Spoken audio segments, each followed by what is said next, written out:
Shabbat Shalom, bendiciones, bendiciones a todos. Como cada semana es un gusto el poder tenerle con nosotros.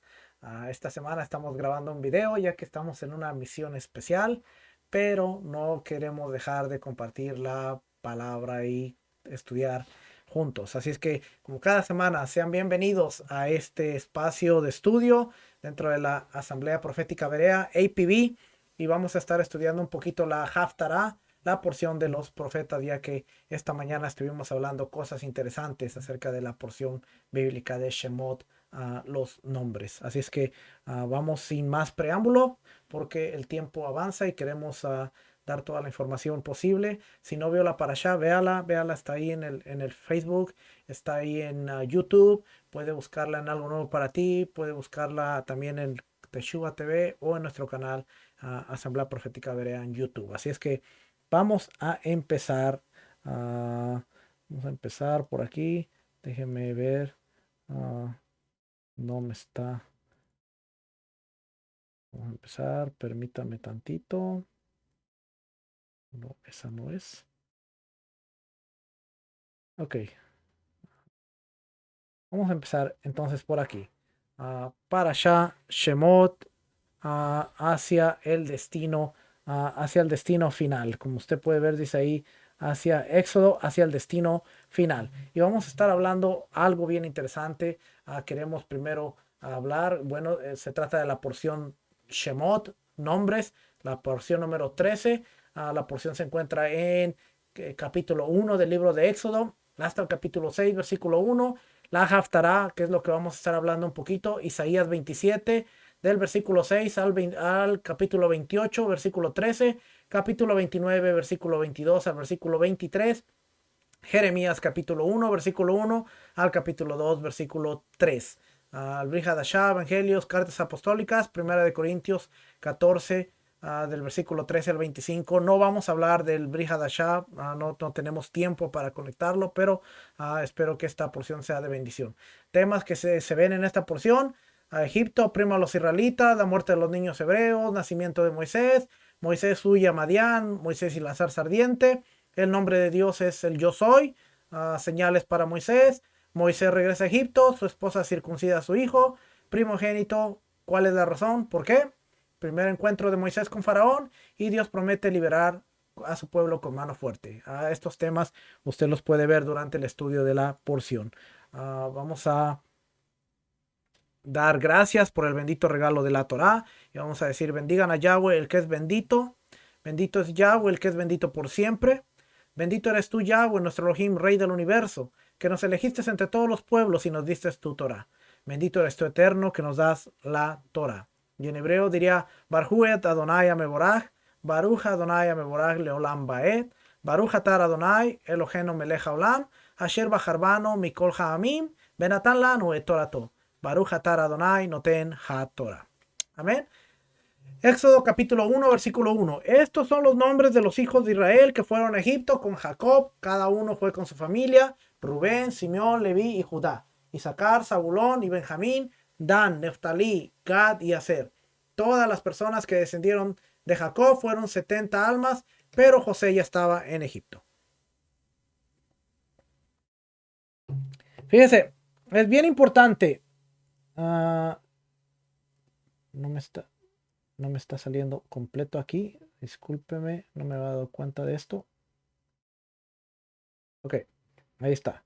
Bien importante entender que, por ejemplo, si nosotros leemos Hechos y algunas otras partes, vemos que la Septuaginta dice que son 75 personas. El libro de Hechos dice que son 75, pero porque Esteban prácticamente estaba quizás tomando en cuenta con la consideración de la Septuaginta, pero cuando vemos el número 70 es bien importante dentro de la escritura, y nos dice que fueron 70 almas. Entonces realmente es cuestión de ver de dónde viene el 70, 72, 75, pero realmente las personas fueron 72, ¿ok? Solo para que usted de repente, si se encuentra con esto, sepa por qué.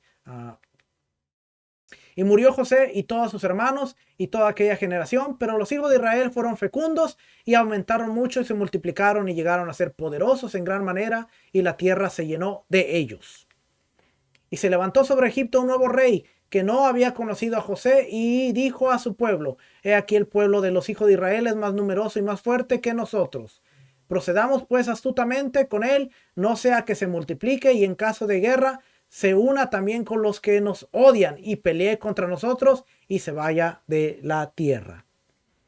Y entonces pusieron sobre ellos capataces para oprimirlos con duros trabajos y edificaron para Faraón las ciudades de almacenaje, Pitón y Ramsés.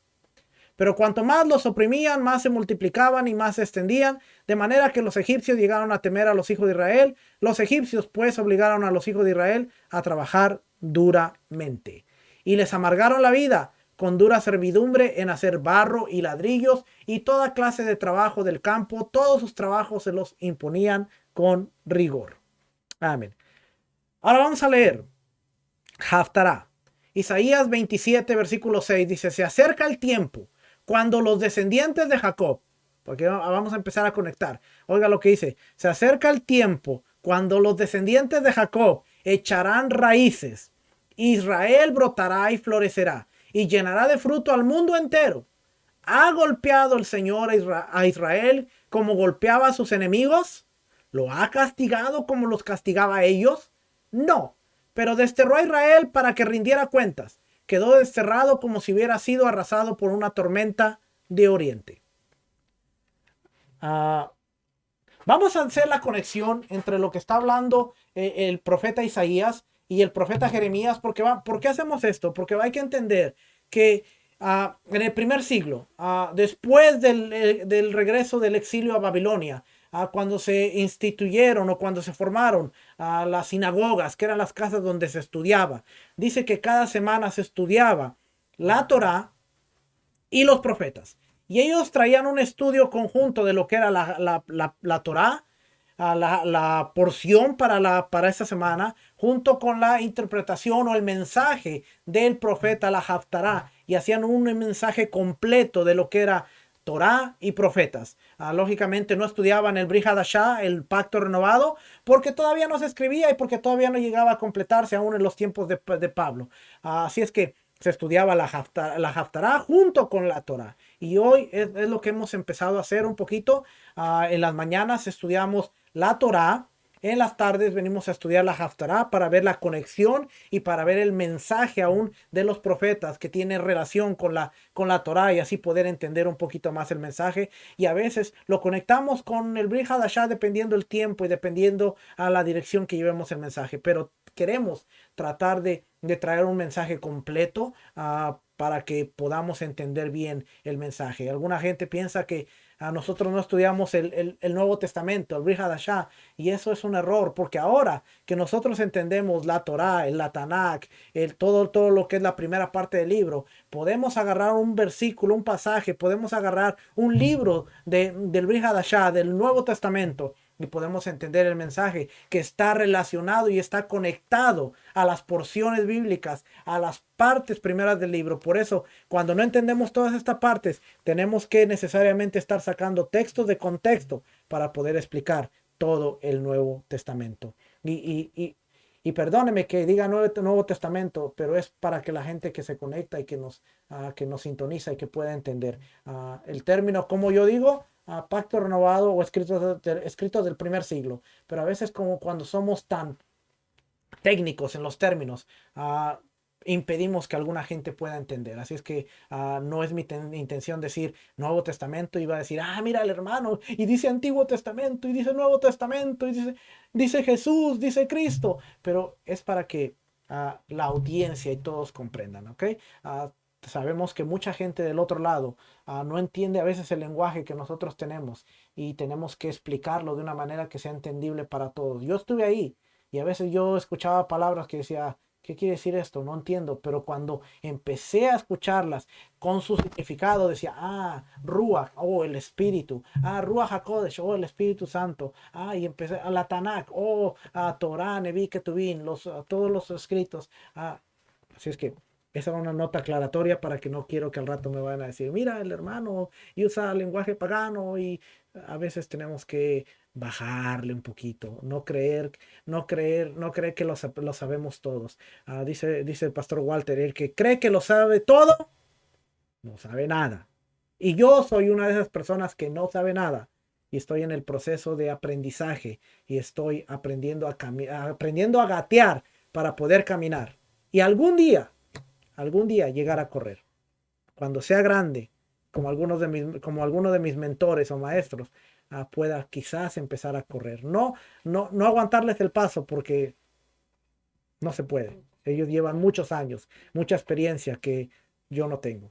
Pero así es que por esa razón, usted me escucha decir Nuevo Testamento, Antiguo Testamento, Jesús, Cristo, pero no porque sea un lenguaje que yo uso, sino que es un lenguaje para darme a entender. ¿Ok? Así es que vamos a ver la conexión y vamos a ver por qué se habla de Isaías y por qué se habla de Jeremías en esta porción y cómo lo conectamos con el Éxodo y cómo lo conectamos con la historia del Éxodo. No voy a hablar de la porción porque ya hablé esta mañana, así es que si usted quiere conectar, si usted quiere escucharla, búsquela, por ahí está la enseñanza y se lo aseguro que va a ser de bendición. La Haftará se toma del final de una serie de oráculos de condenación, conocidos como el Apocalipsis de Isaías, que son Isaías del capítulo 24 al capítulo 27, y del comienzo de los juicios dirigidos contra Efraín y Jerusalén, que simboliza los reinos del norte y del sur respectivamente. Sin embargo, la Haftará no es completamente negativa e incluso presenta una alternancia entre promesas de esperanza y amenazas de destrucción. La lectura comienza con una promesa de renovación nacional. Isaías 27, versículo 6. Aquí le hemos puesto la letra A. Y concluye cada una de las amenazas contra Israel. Capítulo 27, versículo 7 al 11 y 28, versículo 1 al 13. Con promesas de redención y renovación. Capítulo 27, versículo 12 y 13. Y capítulo 29, versículo 22 y 23, respectivamente. Hay algo que se está alternando entre la renovación, las amenazas, la redención. Hay un mensaje que está ahí hablando. No todo es destrucción, sino que habla acerca de la renovación nacional, acerca de la redención y acerca de una renovación completa después de todo lo que está sucediendo. ¿Okay? La lectura comienza con una promesa de renovación y concluye cada una de las amenazas contra Israel y con promesas de redención y renovación respectivamente. Ya lo hablamos eso. Además, así como Moisés le suplicó, ¿ok? Porque aquí vamos a empezar a conectar. Así como Moisés le suplicó a Faraón que permitiera a los israelitas adorar a Dios en el desierto. Éxodo capítulo 5, versículo 1, que si usted lee todas las porciones de la Torá se va a encontrar. Éxodo capítulo 5, aquí lo tengo, mire. Éxodo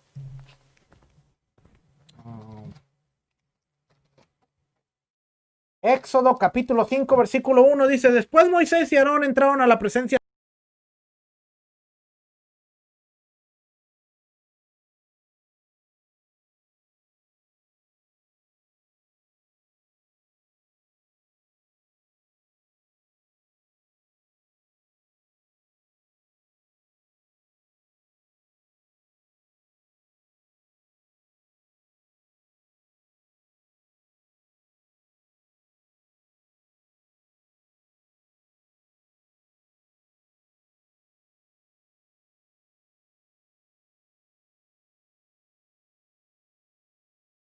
establece el patrón para la renovación nacional y religiosa.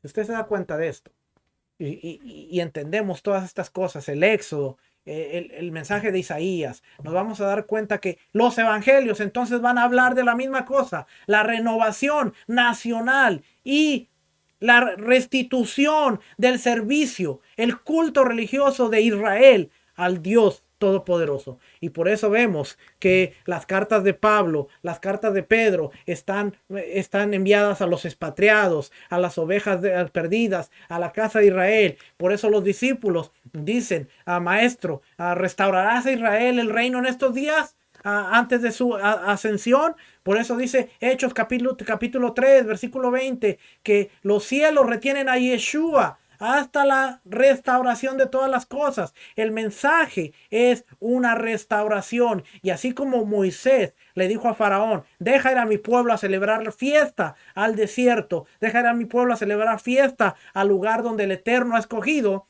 así todos en el último éxodo vamos a ser recogidos, vamos a ser levantados para ir a celebrarle fiesta al Eterno en el lugar que ha escogido y ha establecido su nombre. Y aquí podemos entrar muchas veces, como decimos, no nos vamos a ir al cielo, sino vamos a ir a donde el Padre ha puesto su nombre, así como en el Éxodo. Así como en Egipto había un Éxodo y llegaron a la tierra prometida, ahora al final de los tiempos va a haber un éxodo para llevarnos a la tierra prometida. Y esa es una parte importante del evangelio. Si nosotros no entendemos esa parte, vamos a transgiversar muchas cosas para darle confirmación a través de pasajes de que nos vamos al cielo y que nuestra esperanza y que todas estas cosas. Ahora, fíjese, ¿cuándo sucedió el éxodo? Porque si estamos viendo que hay una conexión, el éxodo sucedió bajo opresión, bajo esclavitud y bajo muchas cosas que estaban haciendo que el pueblo creciera. ¿Cuándo va a ser el éxodo? No es antes de la tribulación, no nos van a llevar, sino va a ser durante la tribulación, durante la aflicción, es cuando el Padre nos va a rescatar con mano fuerte, con mano poderosa y nos va a llevar en su éxodo. Y eso es lo bonito, eso es lo hermoso de entender las conexiones. Cuando estudias una porción, cuando estudias los profetas y tú ves el patrón, tú ves el motif, tú ves el tema y tú vas conectado ahora al evangelio y tú puedes entender las cartas de Pablo, las cartas de Pedro, de las cartas de Jacobo y tú puedes decir, wow, hay un mensaje, hay un blueprint, hay un diseño que está escondido en toda la Torá y tenemos que seguirlo. ¿Mm? ¿Ve qué interesante es entender estas cosas? Podemos conectarlas. ¿Ven? Por tanto, el esquema general es que en el principio, la mitad y el final de la Haftará están marcados por promesas de esperanza. La expresión dominante de esta esperanza predice una recolección nacional. Oiga, una recolección nacional de los lejanos confines de Asiria y Egipto. Esto será como un éxodo, un contrapunto apropiado al éxodo original anticipado en la parashá. Éxodo capítulo 3, versículo 18 al 22. Dice aquí, Éxodo 18, 22. Dice, y oirán tu voz e irás tú y los ancianos de Israel al rey de Egipto y le diréis, Adonai, el Dios de los hebreos, nos ha encontrado. Por tanto, nosotros iremos ahora camino de 3 días por el desierto para que ofrezcamos sacrificios a Adonai, nuestro Elohim. Mas yo sé que el rey de Egipto no os dejará ir, sino por mano fuerte. Pero yo extenderé mi mano y heriré a Egipto con todas mis maravillas y que haré en él, y entonces os dejará ir. Y yo daré a este pueblo gracia en los ojos de los egipcios, para que cuando salgáis no vayáis con las manos vacías, sino que pedirá cada mujer a su vecina y a su huéspeda alhajas de plata, alhajas de oro y vestidos, los cuales pondréis sobre vuestros hijos y vuestras hijas y despojaréis a Egipto. Ahora vamos a ver rapidito qué dice Isaías, capítulo 27, versículo 13. Casi llego por ahí.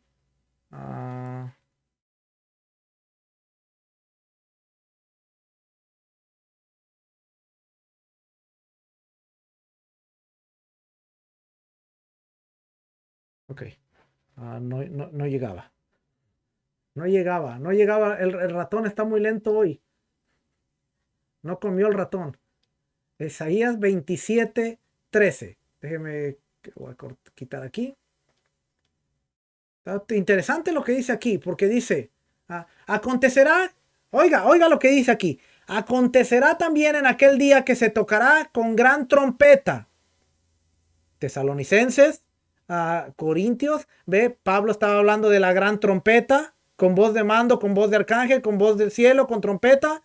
Dice, acontecerá también en aquel día que se tocará con gran trompeta y vendrán los que habían sido esparcidos en la tierra de Asiria y los que han sido desterrados a Egipto y adorarán a Adonai en el monte santo en Jerusalén. Cuando suene la gran trompeta del cielo, ¿a dónde vamos? A adorar a Adonai. ¿En dónde? En el monte santo. ¿Y dónde es en el monte santo? Jerusalén.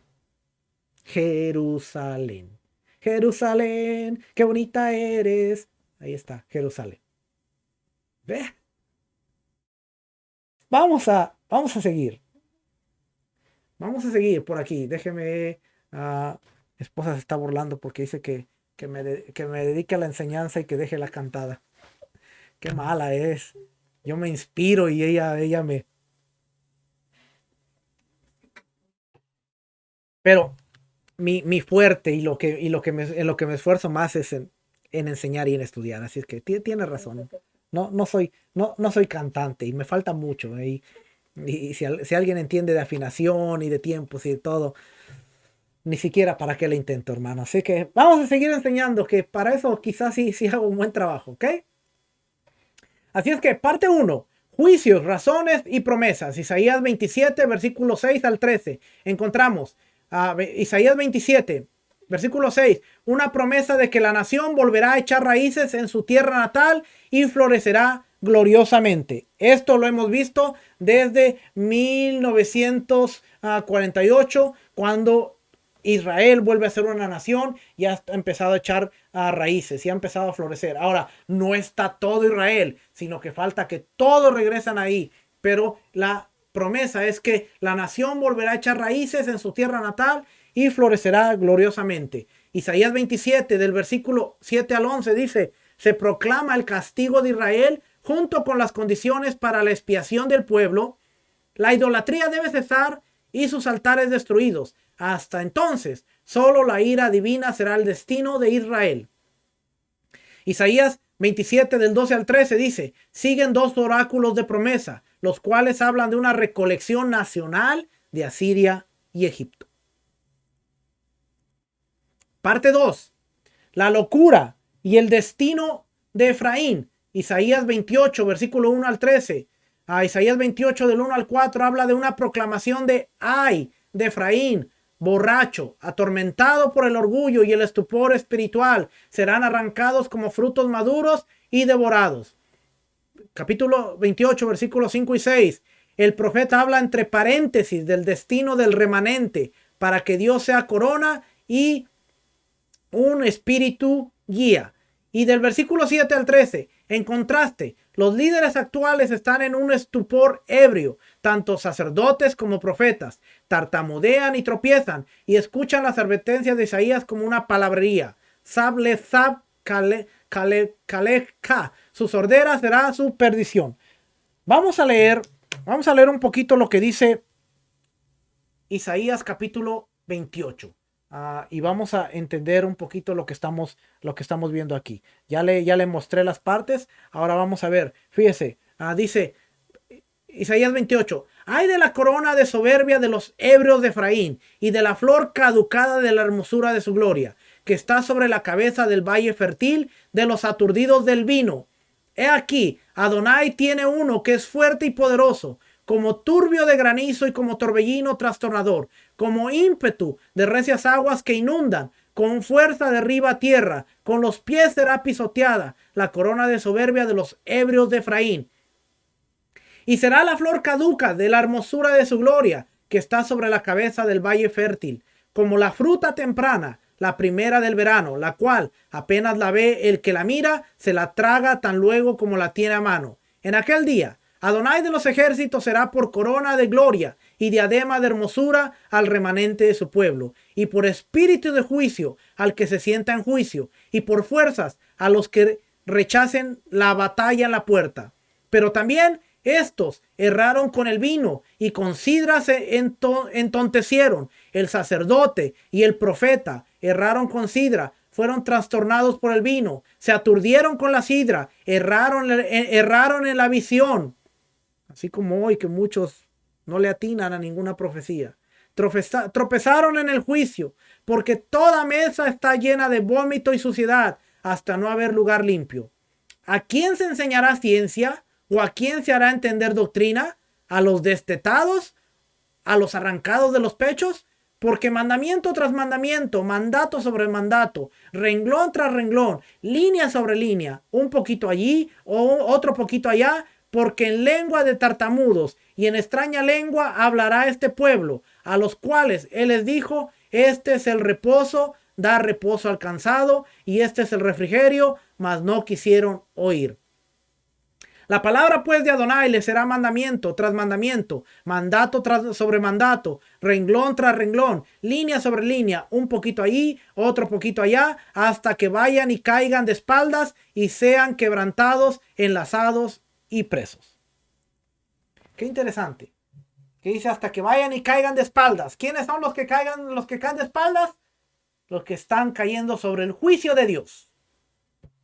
Ahí le dejo esa. Te la dejo ahí. Así es que aquel que le pone la mano y usted cae de espaldas, búsqueme algún versículo en la Biblia cuando diga que a través del Espíritu la gente tiene que caer de espaldas. Y aquí dice, van y caen de espaldas y serán quebrantados, enlazados y presos. ¿Por qué? Porque están cayendo en juicio. Así es que le dejo esa de tarea. No voy a hablar más del tema porque quiero enseñar la parashá. Quiero enseñar la haftará, de hecho, no la parashá, la haftará. Es que vamos a seguir hacia adelante. Mire, ya hasta se emocionó esto, ya. Ok, ahí estamos. Parte 3, la renovación de Jacob. Isaías 29, versículos 22 y 23. La haftará concluye con una nota positiva, prometiendo la restauración de la nación y el reconocimiento de Dios. La tensión entre promesas y amenazas se expresa a través de imágenes botánicas. La figura inicial de la parte 1 muestra a Israel echando raíces en la tierra, brotando y floreciendo con un crecimiento prodigioso. Por el contrario, el castigo de los infieles se presenta mediante ramas rotas, despojadas de todo crecimiento. De manera similar, la recolección del pueblo del exilio se compara con el grano que se golpea y se recolecta. Si usted está entendiendo y está viendo todos estos elementos, usted va a entender muchas de las parábolas de Yeshua. En aquel día, el trigo y la cizaña, y el trigo que tiene que hacerse para almacenarse, no tiene que golpearse, no tiene que ve la similitud y las cosas que se están hablando. ¿Qué tiene que hablar? La recolección. Mandará a sus ángeles, mandará a los empleados a que vayan y los corten. ¿Ve? Así es que está hablando de siempre. Mucha parte de la escritura tiene que ver habla con agricultura. Crece, echa raíces, crece. El sembrador salió a sembrar, está usando una parábola de crecimiento, porque era algo que entendían en Israel. Mientras que la condenación de Efraín se describe como un higo temprano, antes de la cosecha de fruto, devorado por todos. Capítulo 28, versículo 4. Y finalmente, en la parte 2, las coronas orgullosas de gloriosa belleza en la cabeza de Efraín se comparan con flores marchitas, pisoteadas. Capítulo 28, versículo 1 al 3 y 4. Ahí está, esa parte ahí está.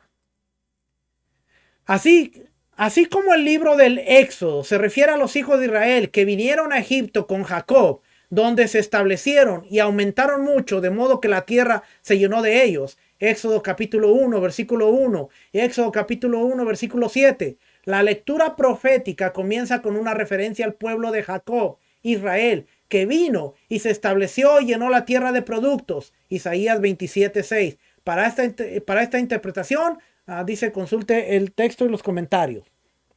Pero no vamos a consultar el texto. Isaías capítulo 27. Vamos a ver Isaías capítulo 27, versículo 6. Dice, días vendrá cuando Jacob, Israel, echará raíces, florecerá y echará renuevos, Israel, y la faz del mundo llenará de fruto. ¿Ve?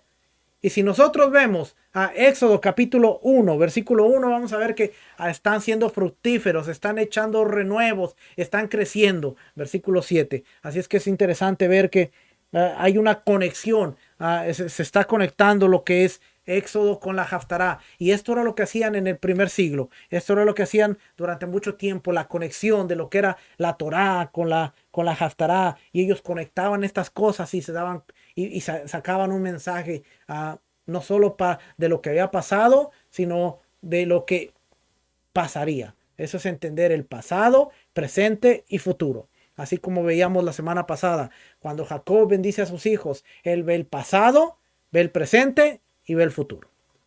Vamos a seguir.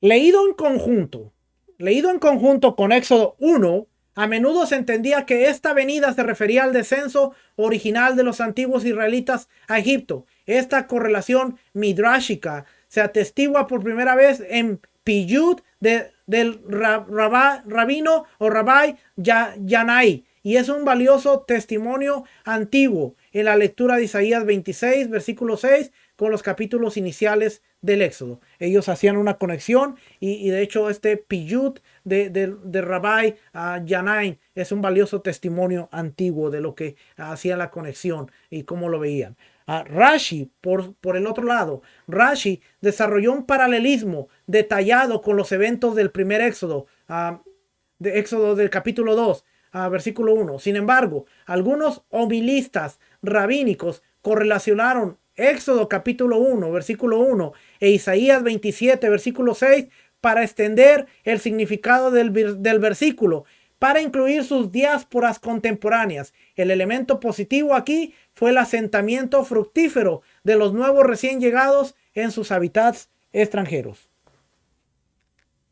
Dígame, ¿qué judío llega a un país y no prospera? Dígame, ¿qué judío llega a un país y no prospera? Porque ellos entendían, dicen, llegó Jacob a la tierra extranjera. Llegó nuestro padre Jacob a la tierra extranjera de Egipto y se multiplicaron y llegaron a ser una nación grande y poderosa. Nosotros donde lleguemos tenemos que ser una nación grande y tenemos que ser una nación de éxito. Y por eso usted los ve prosperar donde quiera que ellos vayan. Pronto ellos ponen sus negocios, pronto ellos están haciendo muchas cosas, porque en el estudio de la Torah ellos relacionan a Isaías y ellos le han puesto el versículo, le han dado el significado para incluir las diásporas contemporáneas, y el elemento positivo que siempre toman es el asentamiento fructífero de los nuevos recién llegados a sus respectivos hábitats extranjeros. La Haftará evoca esperanza en un nuevo éxodo. Esto se hace con la promesa de que en aquel día sonará un gran cuerno, un gran shofar, un gran cuerno de carnero, y los descarriados que están en la tierra de Asiria y los expulsados que están en la tierra de Egipto vendrán, adorarán al Señor en el monte santo en Jerusalén. Isaías 27:13, ya lo leímos. Para algunos sabios, esta explosión se correlacionó con el sonido del shofar en Rosh Hashanah y se entendió en un sentido escatológico. Rosh Hashanah, al tratado de Rosh Hashanah, la 11a, profetizando la restauración física de la nación a su tierra natal. La redención prometida también tiene un componente espiritual, la adoración de Dios en su monte santo. Una dimensión más interna se agrega al final de la profecía, donde se da la promesa de que una generación futura percibirá la presencia del Señor en medio de ella y santificará su nombre. Y si nosotros vemos esto relacionado con Isaías, Apocalipsis, en donde el Señor morará en medio de la ciudad y será su Dios, usted puede ver que en una generación futura percibirá la presencia del Señor en medio de ella. Ahora entiende por qué es importante estudiar estas cosas, porque es importante relacionar la porción de la Torá con todo su contenido, contexto cultural, social, arqueológico, profetas en su mismo contexto, y verlo después conectado aún con la redención final, lo que se llama escatología. Yo tuve el privilegio de conocer a través de mi maestro Rico Cortés a Joseph Good, que es maestro de Rico Cortés, y a través de esta conexión que yo pude tener, pude empezar a entender un poquito de lo que es escatología judía a través de Joseph Good. y un poquito de lo que yo he estado estudiando, yo puedo entender muchas cosas. No que tenga todo figurado y no que lo sepa todo, sino que he podido entender un poquitito. Porque Joseph Good es un gran maestro. Una persona bien humilde, pero con un conocimiento que lo saca uno de... Tiene una sabiduría. Es una computadora andante y él habla de escatología judía, él habla de la tribulación, él habla de Rosh Hashanah, él habla del carnero y habla cómo empieza la tribulación, el éxodo. Y cuando usted tiene contacto con estas cosas, uno dice, wow. Por eso cuando uno va estudiando la Torá, uno va entendiendo y uno va relacionando todas estas cosas y uno dice, wow, qué interesante todo esto. Seguimos. Esto presagia una transformación del espíritu. En la parashá se nos dice que Dios puso sus impresionantes señales en medio y sobre ellos de los egipcios para que reconozcan su grandeza y liberen al pueblo de Israel de la esclavitud. Éxodo 3:20. La Haftará completa esa imagen y sugiere que la renovación de Israel se realizará a través de una percepción de la obra de Dios en medio de él. Isaías 29:23. Esta posibilidad redentora no depende de la reubicación física o la adoración externa, sino de un despertar interior de mente y el corazón a una sensibilidad divina. Y Jeremías y Ezequiel dicen, en los postreros días pondré mi espíritu sobre ellos. Quitaré el corazón de carne y quitaré el corazón de piedra y pondré un corazón de carne y mi espíritu sobre ellos. Así es que los últimos días finales, y Joel habla del derramamiento del espíritu, que tiene que ver con un despertar interior, o el corazón de una sensibilidad y una mente. Hebreos capítulo 8, el nuevo pacto.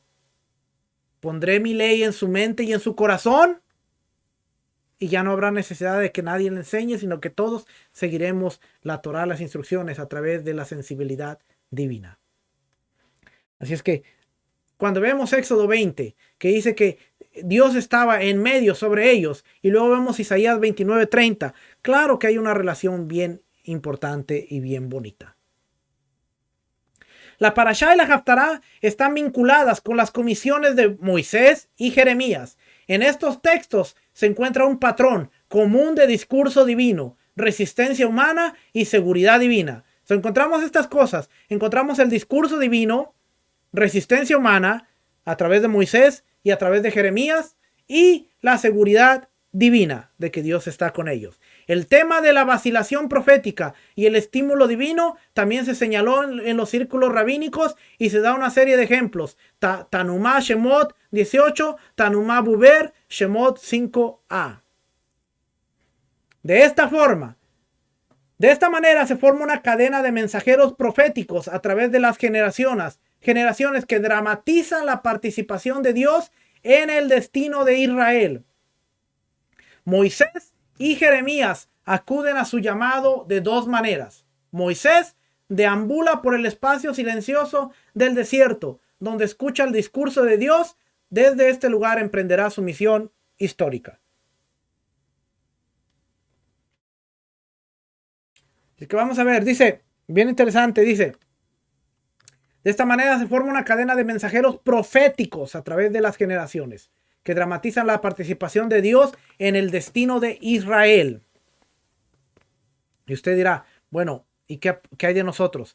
Romanos capítulo 11 dice que nosotros somos injertados a Israel. Por tanto, todo lo que tiene que ver con Israel tiene que ver con nosotros, porque nosotros somos Israel. Y la participación de Dios en el destino de Israel ha pasado de generación en generación. Aquí no hay de que el Israel espiritual, aquí no hay de que la iglesia, aquí no hay de que el pueblo gentil, aquí no hay, somos Israel. Y la Biblia entera tiene que ver con el trato de Dios con Israel. La misión de Israel, desde que salió de Egipto, era ser un representante para que las naciones se acercaran a Dios a través de Israel. Israel falló en este mensaje. Y después tuvo que venir Yeshua. A través de Yeshua, él iba a completar esa misión en que las naciones se iban a injertar a Israel, y no que Yeshua, y no que Jesús iba a venir a crear un pueblo aparte para que Dios tuviera relación con este pueblo y se olvidara de Israel. El evangelio mi hermano, tiene que ver con Israel, la casa de Israel, el pueblo de Israel. Y tú y yo, la única forma en participar de esto es ser injertados a través de la confesión de lealtad de Yeshua nuestro Mesías, a través de aceptar la redención ofrecida por Yeshua y ser una confesión de lealtad al pueblo, a la Torá, a la Constitución y al pacto de Israel. Más de allá, todo lo demás es comentario. ¿Ok? Seguimos. La zarza ardiente es el símbolo de su iniciación, marcando su capacidad para responder a lo luminoso en la naturaleza y la realidad divina que lo trasciende. Moisés es, por tanto, un modelo para todo líder cuyo destino se forma a través de una retirada o separación temporal de los patrones de la vida cotidiana.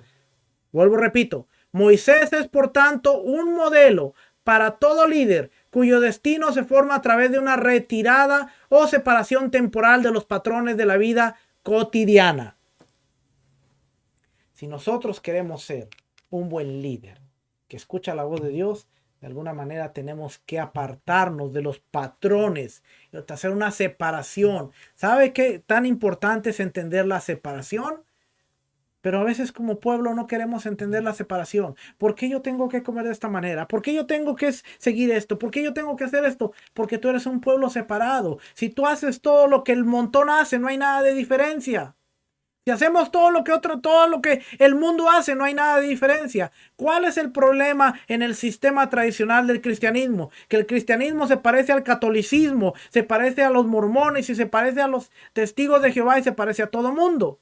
Y no hay una distinción, no hay una separación. Yo siempre digo, lo que a mí más me dio dentro de mí fue cuando yo usé el argumento con un policía, no para mí, sino para otra persona y decir, no, tranquilo, somos cristianos. Y el policía dijo, ser cristiano no me dice nada. Ser cristiano no me dice nada. Hay un montón de gente cristiana en la cárcel. Y son cristianos. Hay un montón de cristianos que están en las clínicas de rehabilitación y son cristianos. Pero así es que la palabra cristiano no me dice nada. Yo dije, wow. Y hoy en día, hermano, decir soy cristiano, es como cualquier cosa. Busquen en el internet y usted se va a encontrar comunidad de brujas cristianas. Existe, búsquela, no me crea a mí, búsquela. Comunidad de brujas cristianas. Son cristianas. Pregúntele a cualquier americano. Todo el mundo en América es cristiano. Dice malas palabras, maldice, oprime, trata mal a la gente, pero es cristiano. Como cualquier persona dice, estudio raíces hebreas, pero sigue oprimiendo a la gente, sigue marginando, sigue haciendo separación entre las personas. Tú no me hables porque no crees como yo. Tú no me dirijas la palabra porque no piensas como yo. Tú no eres de este grupo. ¿Qué estamos haciendo de diferencia? Es que Moisés tenía que entender que tenía que ser apartado a través de una retirada y separación temporal de los patrones de la vida cotidiana. ¿Y qué le pasa? El temor a que el faraón lo mate lo lleva 40 años en el desierto. Y ahí en el desierto aprende a ser el líder que había obtenido en conocimiento durante su estancia en el palacio real, pero ahora estaba en la práctica, que era el desierto, solo, con las ovejas, donde es mucha diferencia. Mano, tú puedes saber todo lo que tú quieras, puedes tener todo el conocimiento, pero si tú no tienes la práctica en la vida diaria, solo son palabras, conocimiento. Moisés dijo, yo soy un gran líder. ¿Por qué pelean? ¿Por qué hacen esto? ¿Por qué? Y le dijo su hermano hebreo, ¿que también me vas a matar como hiciste ayer? Y Moisés se dio cuenta de que no era a través de lo que él quería hacer, sino era a través de la preparación que Dios le iba a dar para que cuando regresara fuera el líder que Dios quería que fuera. Jeremías representa un segundo tipo. Para él, el destino divino es una cualidad innata que debe tomar conciencia. Es el llamado del yo espiritual que debe ser obedecido más allá de todo sentido de seguridad y plan personal. Es que vemos una pequeña distinción. Mientras que para Moisés, el líder se forma a través de la retirada, separación temporal de los patrones y de la vida cotidiana. Jeremías es un hombre innato, pero que tiene que despertar, debe tomar conciencia al llamado del yo espiritual que debe ser obedecido más allá de todo plan y seguridad personal. El símbolo de su iniciación es una consagración divina en el útero. Aquí no hay zarza. Pero en Jeremías es la consagración del útero, una consagración divina en el útero. Jeremías es, por tanto, un modelo para aquellos que deben darse cuenta de una verdad interior que solo ellos conocen. Para algunos, el despertar tiene que darse de adentro. Solo tú vas a entender el despertar. Por eso es que yo digo, yo no obligo a nadie. Yo no impongo a nadie. Yo presento la verdad y el Ruach va a hacer despertar la verdad en ellos para todos aquellos que son llamados con un propósito. Más de ahí, yo no puedo hacer nada. Yo solo puedo presentar la información. Estoy aquí para ser un facilitador de la información y pedirle al Ruach que él haga su trabajo en cada uno de ustedes, cada uno de los que me oyen.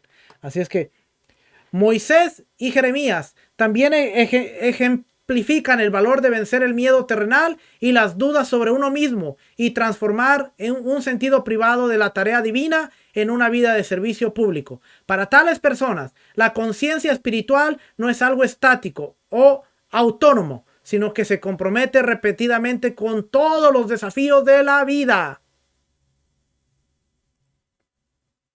La conciencia espiritual no es algo estático, autónomo, no es algo que lo tengo ya. Oro por ti, hermano, y usted ya es todo un santo, ya puede ir a meterse a un burdel, puede ir a meterse a un bar, puede ir a meterse a donde quiera, que nada lo va a tentar, mi hermano. La oración del justo es poderosa. No. Sino que se compromete, dice repetidamente, con todos los desafíos de la vida. Usted ve, yo repito mucho esto porque es así. Usted ve a Yeshua diciéndole, Padre, no te pido que los quites del mundo, pero que los guardes del mundo. Porque la idea es que no que nos quite de los desafíos y de las circunstancias, sino que nos dé las herramientas para poder vencer a través de los desafíos y de las circunstancias. La persona espiritual no es aquella que está en el monte, orando, apartada. La persona espiritual es aquella que aún a pesar de vivir en un mundo corrupto, se mantiene con dominio propio y firme. Y eso es lo que el Padre nos quiere enseñar. Que nosotros debemos aprender a caminar en un mundo de maldad. Y hoy, en este tiempo y en esta temporada que estamos viviendo, y con estos años que se nos vienen encima, va a ser un momento perfecto para que tengamos dominio propio y sepamos quiénes somos realmente. Porque las cosas no se van a poner bonitas, no se van a poner hermosas. Empezando ya desde una propuesta que está de que ahora se quieren eliminar el término papá y mamá y ahora va a ser el término padres.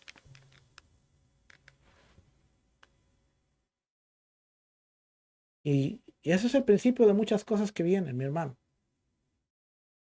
Así es que esto no es estático, no es autónomo, sino que se desarrolla a través de estar repetidamente en los desafíos de la vida.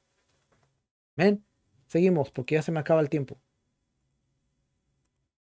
En el caso de Moisés, esto requirió un enfoque resuelto en un objetivo articulado incansablemente, la liberación de su pueblo y su adoración a Dios. La tarea de Jeremías implicó cambios más volátiles, de reprimenda y juicio, seguridad y alivio. Su gran desafío fue saber que un Dios requería ambos, dependiendo de las circunstancias, y que la ira y la resistencia que sus palabras evocaban no debía tomarse como algo personal. El aislamiento social y el correlato de una vida así a una soledad más allá de la protección prometida por Dios.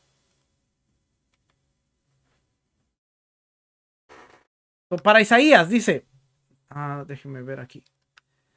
En el caso de Moisés dice, requirió un enfoque resuelto, con un objetivo articulado, incansable. ¿Cuál era? La liberación de su pueblo y la adoración. Pero en Moisés encontramos el líder que no solo fue el líder que guió, sino fue el líder que llevó a una generación que era de dura cerviz, una generación que era un poquito retante y que al final de la historia le cuesta la entrada a la tierra prometida al gran Moisés. Jeremías. Jeremías entiende que debía haber cambios volátiles de reprimenda, juicio, seguridad y alivio. Su gran desafío fue saber que un Dios requería ambos, que Dios requería ambos, dependiendo de las circunstancias. Requería reprimenda, juicio, seguridad. El aislamiento social es correlatado de una vida así, una soledad más allá de la protección prometida por Dios. Vamos a ver.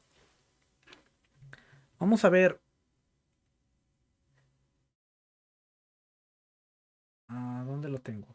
Aquí está. Vamos a leer un poquito Isaías. Voy a esconder esto para que vea. Isaías 27. Déjenme ponerlo por aquí.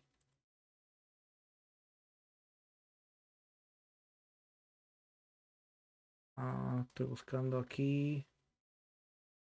Isaías 27, versículo 6, que es la porción. Ok. Fíjese, dice, días vendrá cuando Jacob echará raíces, florecerá y echará renuevos, y la faz del mundo se llenará. ¿Acaso ha sido herido como quien lo hirió? ¿O ha sido muerto como los que lo mataron? Con medida los castigaré en sus vástagos. Él los remueve con su recio viento en el día del aire solano. De esta manera, pues, será perdonada la iniquidad de Jacob, y este será todo el fruto, la remoción de su pecado. Cuando haga todas las piedras del altar como piedras de cal desmenuzadas, y no se levanten los símbolos de acera ni las imágenes del sol. Qué interesante que habla de las imágenes del sol. Y lo que más se adora ahora son las imágenes al sol. ¿Por qué usted cree? Y esto es algo que se lo tengo que decir. Pues ¿por qué usted cree que todas las imágenes o todos los santos que se hacen en la iglesia católica tienen un disquito aquí en la cabeza? ¿No se ha dado cuenta? ¿No ha pensado? ¿Por qué Yeshua? ¿Por qué Jesús? No Yeshua, pues no Yeshua no. ¿Por qué el Jesús que representa, el Jesús griego, que representa la mentalidad griega, tiene un disco aquí de luz brillando? Eso representa al sol. Déjeme seguir leyendo. Porque la ciudad fortificada será desolada, la ciudad habitada será abandonada y dejada como un desierto. Ahí pastará el becerro, ahí tendrá su majada y acabará sus ramas. Cuando sus ramas se sequen, serán quebradas. Mujeres vendrán a encenderlas, porque aquel no es pueblo de entendimiento. Por tanto, su hacedor no tendrá de él misericordia, ni se compadecerá del que lo formó. Lea Romanos 11 y habla de unas ramas que serán desgajadas, que serán arrancadas. Y ahora ve Isaías que dice que las ramas serán arrancadas. ¿Será que Pablo se estaba inventando algo o él entendía todo esto? Sigo leyendo. Versículo 12. Acontecerá en aquel día que trillará Adonai desde el río Éufrates hasta el torrente de Egipto, y vosotros, hijos de Israel, seréis reunidos uno a uno. El valle de los huesos secos, las dos varas. La semana pasada hablábamos de las varas, o hace 2 semanas hablábamos de las varas. Acontecerá, dice, también aquel día que se tocará con gran trompeta, y vendrán los que habían sido esparcidos en la tierra de Asiria y los que habían sido desterrados a Egipto, y adorarán a Adonai en el monte santo en Jerusalén.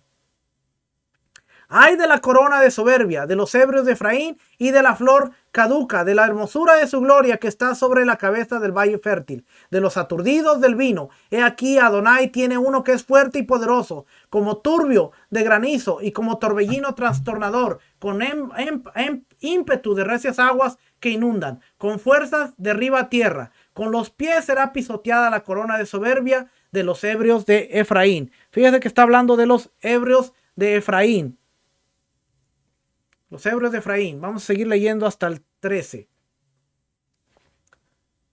Y será la flor caducada de la hermosura de su gloria que está sobre la cabeza del valle fértil, como la fruta temprana, la primera del verano, el higo, la cual apenas la ve, el que la mira se la traga tan luego como la tiene a mano. En aquel día, Adonai de los ejércitos será por corona de gloria y diadema de hermosura al remanente de su pueblo, y por espíritu de juicio al que se sienta en juicio, y por fuerza a los que rechacen la batalla en la puerta. Pero también estos erraron con el vino y con la sidra, se entontecieron, el sacerdote y el profeta erraron con sidra, fueron trastornados por el vino, se aturdieron con la sidra, erraron en la visión, tropezaron en el juicio, porque toda mesa está llena de vómito y suciedad hasta no haber lugar limpio. ¿A quiénes se enseñará ciencia? ¿O a quiénes se hará entender doctrina? ¿A los destetados? ¿A los arrancados de pechos? Porque mandamiento tras mandamiento, mandato sobre mandato, renglón tras renglón, línea sobre línea, un poquito allí, otro poquito allá,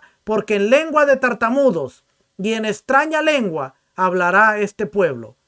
Primera de Corintios capítulo 14, aquí está la conexión. A los cuales dijo, este es el reposo, dar reposo al cansado, y este es el refrigerio, mas no quisieron oír. La palabra pues de Adonai les será mandamiento tras mandamiento, mandato sobre mandato, renglón tras renglón, línea sobre línea, un poquito ahí, otro poquito allá, hasta que vayan y caigan de espaldas y sean quebrantados, enlazados y presos. Y vamos a leer Jeremías capítulo 1, versículo 1 al capítulo 2, versículo 3, y vamos a terminar por hoy. Solo quiero leer estas porciones para ahora sí conectarlas a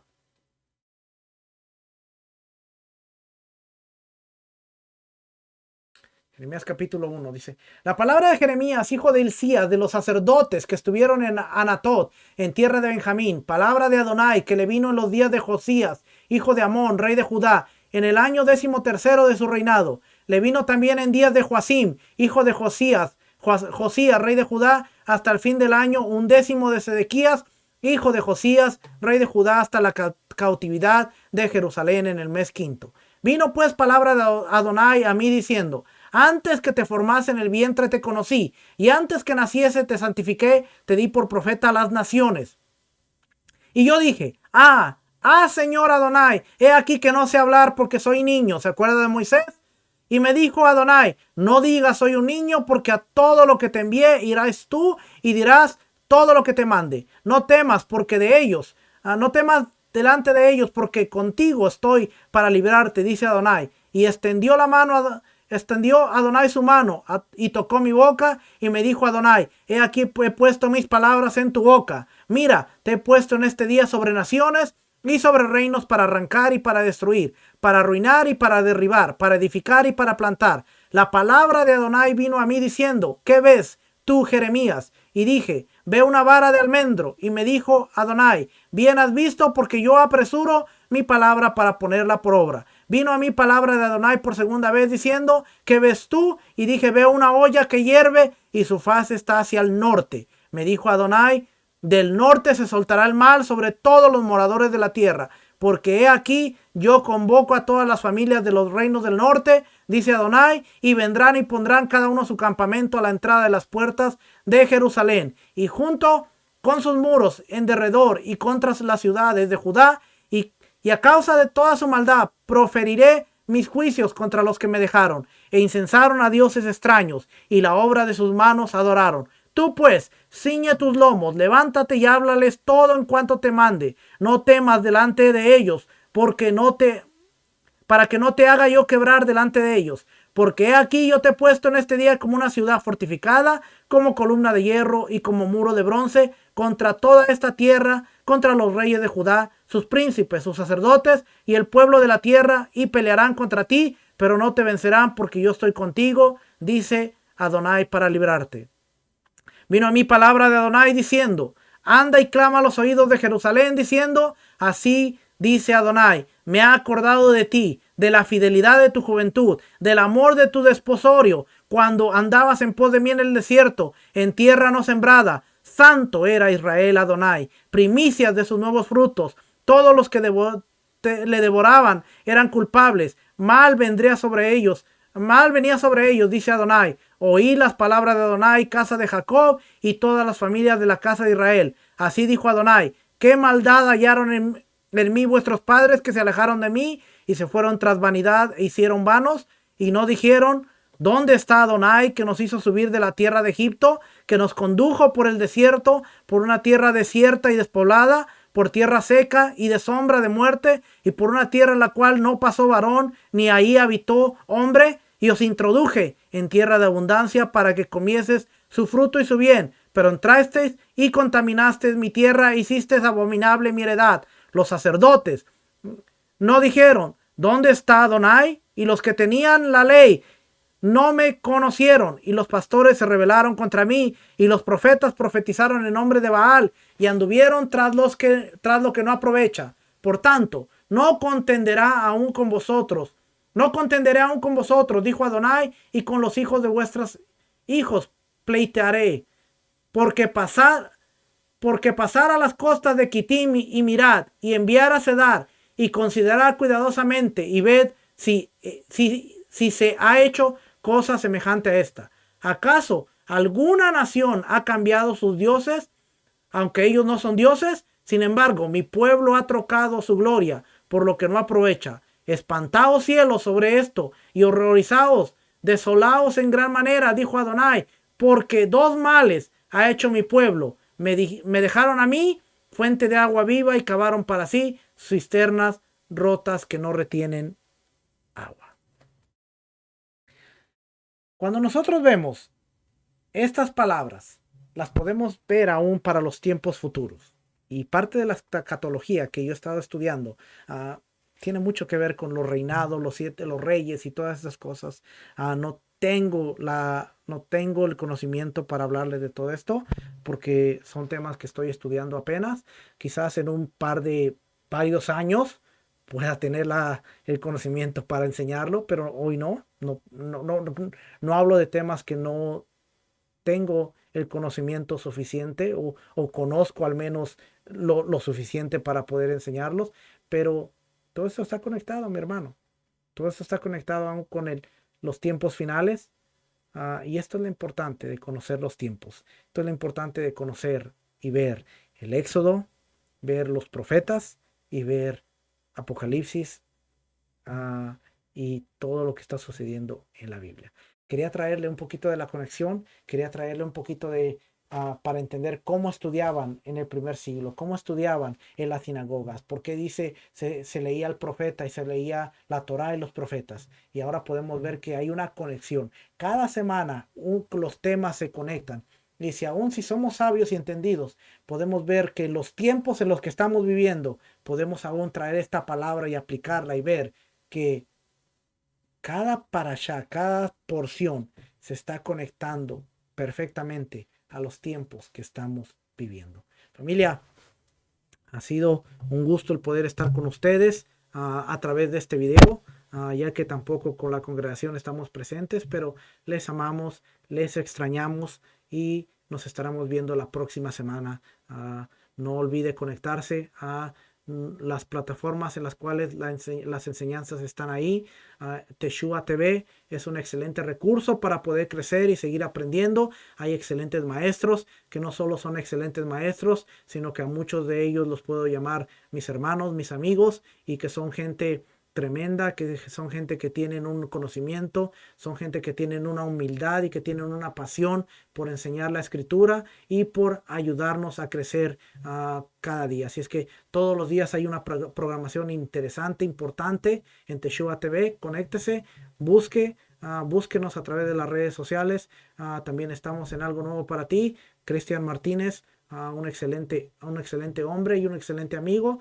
Y ahí estamos para poder seguir creciendo y seguir aprendiendo. Familia, Shabbat Tov, que tengan una feliz semana. Nos estaremos viendo la próxima semana.